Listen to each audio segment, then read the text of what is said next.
Good morning dear student. आइए आज हम कक्षा 6, 7, 8 में पढ़ेंगे उपसर्ग के बारे में। कल हमने पढ़ा था प्रत्यय के बारे में।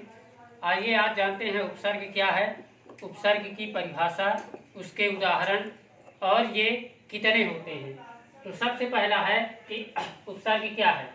संस्कृत से उत्पन्न भाषाओं में उस अव्यय या शब्द को उपसर्ग कहते हैं।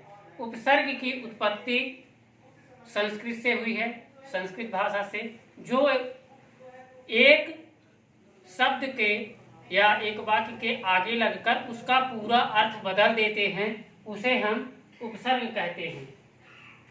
ये शब्दों के आरंभ में लगकर उनके अर्थों का विस्तार करते हैं, जैसे आ, अनु, अप, वि आदि। ये कुछ आपको उदाहरण दिए गए हैं।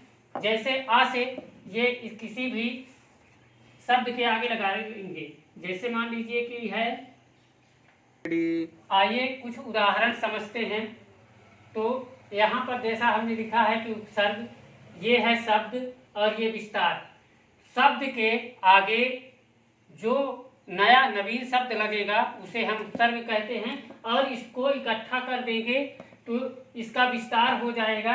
जैसे पहला उपसर्ग लगा है शब्द के आगे, शब्द है भाव, भाव में उपसर्ग लगा है आ, तो ये हो जाएगा आपका अभाव।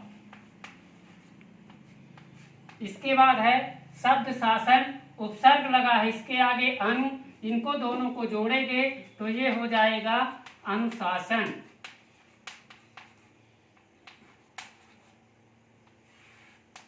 इसके बाद शब्द है मान, उपसर्ग है इसका, अब इसका विस्तार करेंगे तो ये हो जाएगा अपमान।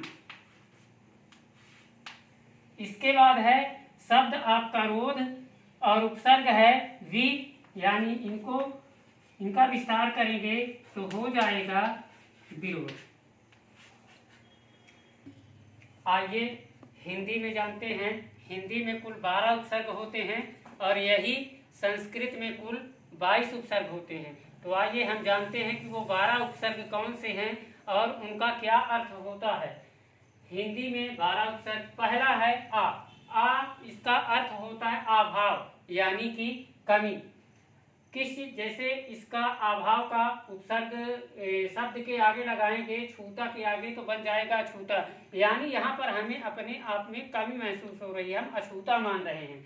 इसके बाद है दूसरा अन, और इसका अर्थ होता है निषेध, यानी नहीं, जिसकी कोई कीमत ही ना हो, अनमोल। तीसरा है कु, यानी बुरा, इसका हो जाएगा कु से कुचाल। फिर है दु, इसका अर्थ होता है कम, यानी दुबला, दूरबीन, मतलब जहाँ पर जो चीजें हम हासिल नहीं कर सकते हैं। फिर है नंबर 5 नंबर नी, यानी कि कमी।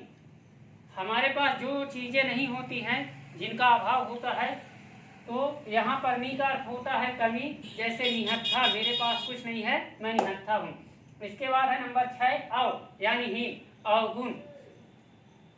इसके बाद है नंबर 7 भर, यानी पूरा, भर पेट।